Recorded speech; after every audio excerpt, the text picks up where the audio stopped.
Fala aí, rapaziada que me acompanha no canal Complexo Vascaíno, como é que vocês estão? Tudo bem? Eu tenho certeza que está tudo bem. Segunda-feira do Vascaíno está boa, positiva, ainda mais após a vitória de ontem, né? Fenomenal, aquele gol no final, não tem explicação. Eu tô até rouco, cara, pela minha comemoração ontem, então foi mágico, apesar da nossa situação na tabela, né? Mas eu acho que o Vascaíno, ele tá conseguindo, apesar de todas as dificuldades, saborear ali as mini felicidades, né? Que a gente vem tendo nesse ano. Mas, rapaziada, vamos falar sobre Vasco? Vambora, que eu tenho notícias, eu tenho informações quentíssimas sobre o nosso Gigante da Colina e sobre um rival nosso. O nosso próximo jogo, que é contra o Cruzeiro. Muitos torcedores já estão vislumbrando o que vai acontecer, né, nessa partida tão decisiva ali, que a gente pode se afastar ainda mais do Z4, né, onde a gente pode afundar o nosso rival ali no Z4, então vai ser de suma importância. Mas a gente lembra que no sábado teve o jogo entre Cruzeiro e Coritiba, lá no estádio do Paraná, e teve uma confusão absurda, torcedor do Cruzeiro invadiu o campo, torcedor do Coritiba invadiu o campo, né, teve briga ali de um lado, briga de outro, então, cara, foi algo terrível e a gente já sabia que isso iria acontecer. Aparentemente vai ter punição para o torcedor do Cruzeiro. Vamos para a notícia na íntegra? Vambora! O STJD deve solicitar que o Cruzeiro e Coritiba joguem de portões fechados até o final do Campeonato Brasileiro, por conta das brigas na última rodada. Se confirmado, o que é muito provável, o Vasco vai a Belo Horizonte enfrentar o Cruzeiro sem torcedores. Isso seria muito bom, né? A gente sabe que jogar contra esses times, sabe, ainda mais o Mineirão lotado, apesar do time deles não estar vivendo um momento muito bom, é sempre muito difícil, né? A gente pega o nosso jogo contra o Santos, eu tenho certeza que aquela pressão lá na Vila Belmiro afetou muito o Vasco, né? Então vamos ver o que vai acontecer, cara. Mas se a gente for pegar os acontecimentos nesse campeonato, a gente compara o próprio Vasco, onde a gente ficou muito tempo sem poder jogar em São Januário, né? Infelizmente o STJD entrou contra a gente, né? Por causa daquela confusão que teve após o jogo contra o Goiás, né? De torcedores tacando coisas dentro de campo, briga nas arquibancadas. Foi terrível, cara. Foi terrível. E eu acho que, agora pensando de cabeça fria, foi merecido o Vasco ter sido punido, né? Talvez não aquele longo período que a gente ficou sem São Januário, sabe? Mas o Vasco ter sido punido, cara, eu acho que foi muito justo, né? A gente lembra que o Santos nesse Campeonato Brasileiro também foi punido, né? Pelos torcedores do Santos tacarem bombas ali no gramado e coisas do tipo. Então a gente teve essas duas punições, né, nesse Campeonato Brasileiro, tanto do Santos quanto do Vasco, mas o Vasco, a mão pesou um pouco em relação a São Januário, né? Então se a gente for pegar isso, cara, esse acontecimento do Cruzeiro, eu acho que ele chega a ser muito pior. Porque esse do Santos e do Vasco, a gente não teve invasão dentro de campo. Do Cruzeiro não, cara. A torcida organizada do Cruzeiro invadiu, sabe? Teve confusão ali, um batendo no outro, as câmeras filmando, uma torcida batendo na outra. Então, cara, se eu fosse chutar, e se o STJD for uma organização assim, vamos dizer, íntegra, eles têm que tirar a torcida do Cruzeiro, cara. Eles têm que banir a torcida do Cruzeiro, no mínimo até o final do Campeonato Brasileiro, sabe? Porque a gente lembra que a punição do Vasco foi de um mês, a do Santos foi de um mês, a do Cruzeiro tem que ser nesse nível, cara. Muita gente tá falando aí, cara, mas a confusão não foi no Mineirão, a confusão foi lá em Coritiba. Mas, cara, parem pra pensar. O mesmo torcedor que arrumou confusão lá, do Cruzeiro, é o mesmo torcedor que frequenta o Mineirão, cara. Ou vocês acham que a torcida do Cruzeiro é gigantesca lá em Coritiba? Não. Foram torcedores que foram de caravana, sabe? Então, se o STJD bloquear a torcida do Cruzeiro só fora de casa, ao mesmo tempo vai estar beneficiando, cara, o torcedor do Cruzeiro. Porque, fora de casa não vai poder ter torcida, mas em casa vai poder ter. Mas aquelas mesmas pessoas que armaram confusão vão estar lá no Mineirão, sabe? Então eu acho que vai ser justíssimo se isso acontecer. Eu espero que aconteça e o Cruzeiro não possa ter torcida, né? E eu acho que isso seria de grande benefício para o Vasco, né? Como eu falei pra vocês no começo, é sempre muito difícil jogar ali na pressão e tal. Mas o que vocês acham, cara? Vocês acham que é uma boa o Vasco jogar sem torcida lá no Mineirão? No caso, o Cruzeiro jogar sem torcida lá no Mineirão, né? Ou vocês gostariam de que tivesse torcida, porque talvez a pressão seja maior, o Vasco fazendo um gol, talvez possa virar tudo contra o Cruzeiro? O que vocês acham? Escrevam aí na barra de comentários, tranquilo? Rapaziada, voltando um pouquinho pro Vasco, cara, antes eu vou falar um pouquinho sobre o nosso time já, mas a gente tem uma informação rápida, cara, vou dar só uma pincelada. É o seguinte, o volante Souza confirmou para um torcedor que retornará ao Vasco em janeiro de 2024. O vídeo tá aí rapidinho pra vocês, dêem uma conferida.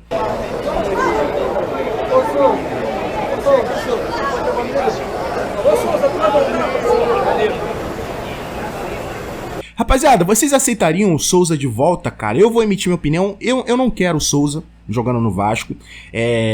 O Souza, ele teve diversas oportunidades de voltar pra cá, mas ele sempre escolhia ir pra um time pequeno da Europa, isso, aquilo. Aí nesse momento que ele tá se recuperando, né, no nosso CT Moacir Barbosa, de uma grave lesão que ele teve no joelho, se eu não me engano, sabe? Agora ele tá com esse pensamento de, não, em janeiro eu vou voltar pro Vasco. Ah, agora que você sofreu uma lesão gravíssima, você quer voltar pro Vasco?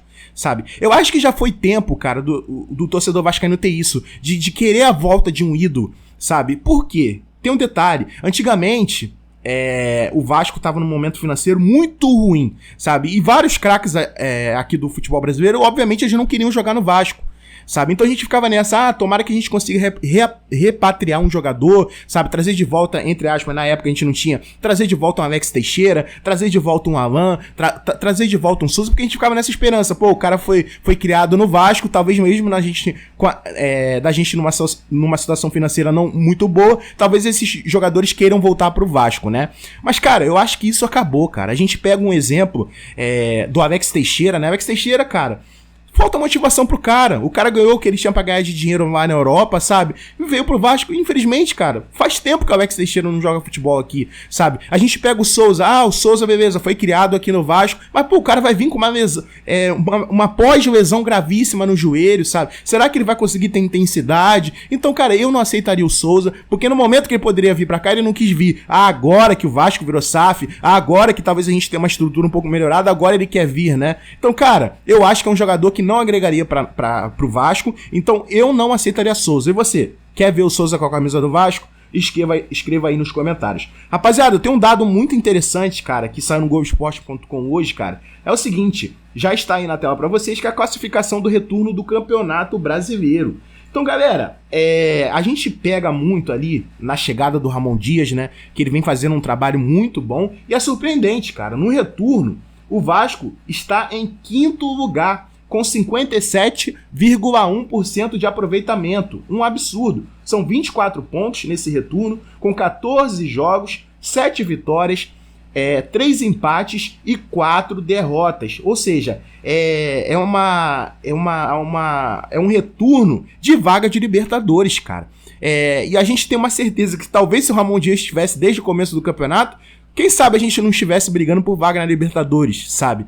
Então, cara, o retorno do Vasco é impressionante e a gente lamenta um pouco, que a gente lembra que essa fase é muito caracterizada pela chegada do Ramon Dias, né? A gente lamenta um pouco que, cara, se o Ramon Dias tivesse chegado antes, ou se um técnico competente tivesse chegado antes, a gente não estaria vivendo esse sufoco todo, né?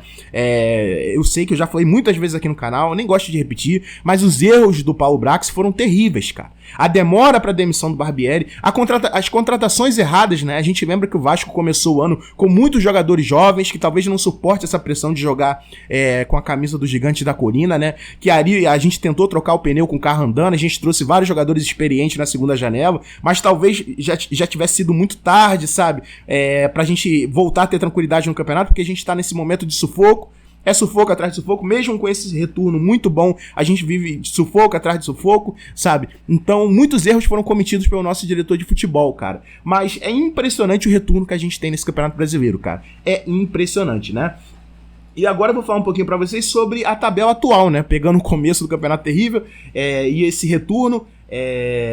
O Vasco, nesse momento, a gente tá com 40 pontos, né? A gente tá vindo de 3 vitórias seguidas. Impressionante. E, cara, hoje eu vislumbro que a nossa guerra vai ser até o final contra o Cruzeiro, cara. Vai ser ali contra o Cruzeiro que tá vindo de 3 derrotas seguidas, né? Então, cara, esse jogo contra eles vai ser tudo ou nada. Lembrando que o Cruzeiro vai jogar antes, né? Eles vão jogar contra o Fortaleza. E o Fortaleza também, que não tá vivendo um momento muito bom no campeonato. Tá vindo aí de 4 derrotas e um empate, né? Nos últimos 5 jogos. Então o Fortaleza, sem dúvidas, vai ter que jogar tudo contra o Cruzeiro. Ainda mais jogando em casa. Eu enxergo o Fortaleza ganhando esse jogo. Não é possível, cara. E seria muito bom pra gente, né? Se o Fortaleza conseguir essa vitória em cima do Cruzeiro, cara. Bom, vamos ver o que vai acontecer, mas é aquilo que eu falo, cara. A gente já esteve num momento muito pior no Campeonato Brasileiro, cara. A gente estar hoje em 15º lugar, na reta final do campeonato, é muito bom. Então a gente vai ter uma sequência difícil, mas eu espero que o Vasco volte o foco e mantenha a tranquilidade, cara. E dando um gancho, né, já pro próximo assunto que eu destaquei aqui pra vocês, que é o seguinte. Galera, oscilar é normal, cara. Eu tô vendo muita gente ainda, sabe, caramba, o jogo que o Vasco fez ontem foi terrível, isso, aquilo. Mas, galera, no geral, o Campeonato Brasileiro do Vasco está assim. Aliás, o Campeonato Brasileiro, de todos os times, desde o Botafogo até o último, tá sendo assim, cara. É oscilar. Uma hora você ganha, uma hora você perde. E a gente pega até o exemplo ali do primeiro turno, né? Onde a gente perdeu pro... Aliás, a gente ganhou do América Mineiro por 1-0 num jogo onde o Vasco não jogou nada, cara. Foi muito parecido os dois jogos do Vasco contra o América Mineiro nesse ano, né? No primeiro turno, a gente, ali no segundo tempo do jogo contra eles, foi o segundo tempo inteiro com um jogador a mais. E o Vasco não conseguia fazer gol. O Vasco não conseguia morder o América Mineiro. Conseguimos achar um gol ali no finalzinho, né? Com o Jair, ganhamos de 1-0. E ontem foi a mesma coisa. Achamos um gol ali com o Payet. O Vasco fez uma partida terrível. E é isso, rapaziada. O time vai oscilar. E no primeiro turno, antes dessa vitória em cima do América Mineiro, a gente tinha ganhado do Fluminense de 4-2. A gente tinha ganhado do Coritiba de 5-1, sabe? Então, cara, é natural. Eu acho que esse jogo de ontem não é parâmetro. O Vasco não vai jogar assim até o final do Campeonato Brasileiro. A gente teve até o Ramon Dias, né, reclamando muito do time, que o time não jogou nada. Eu concordo muito com o Ramon Dias, cara. Realmente o time do Vasco ontem foi muito fraco, cara. Foi muito fraco.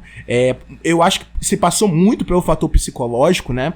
Então, galera, eu acho que pra tentar tranquilizar quem tá nervoso, eu acho que é normal. O time vai oscilar. É natural do campeonato e o Vasco já demonstrou isso em outros momentos. Tranquilo? Galera, só uma noticiazinha agora que eu acho que é um pouco preocupante e gera um pouco de dúvida na cabeça do torcedor vascaíno, né? Que é o seguinte, o Puma Rodrigues não foi convocado pelo Uruguai e estará disponível para a partida contra o Cruzeiro. Lembrando que, infelizmente, o Paulo Henrique ontem tomou cartão amarelo, né? Então, cara, e aí? Com quem que a gente vai na lateral direita? Puma Rodrigues ou Robson Bambu, cara? Eu simplesmente, cara, não sei. Não sei. Quando eu lembro que o Puma Rodrigues ele é muito frágil defensivamente, quando eu lembro que o Robson Bambu ele não sabe sair com a bola, é um jogador que minimamente ele tenta defender, sabe? Então, cara, é uma situação complicada, vamos ver qual vai ser a decisão do Ramon Dias, né? É uma perca muito grande, ainda mais pelo futebol que o Paulo Henrique vem jogando, né? E para finalizar, o Gabriel Peck é o ponta extremo com mais participações em gols no Campeonato Brasileiro. Foram 11 participações, cara.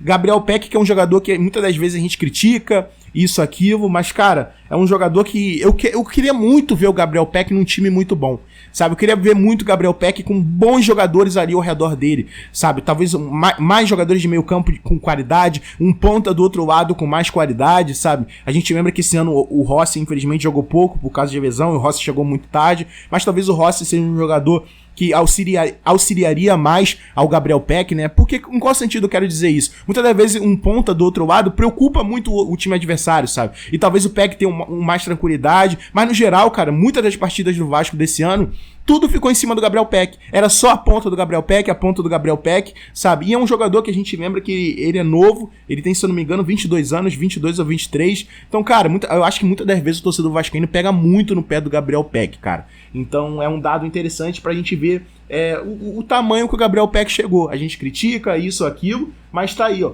11 participações em gols nesse Campeonato Brasileiro. É um absurdo, é fantástico, cara, é fantástico. Então, rapaziada, espero que vocês tenham curtido o conteúdo, espero que vocês tenham curtido minhas opiniões.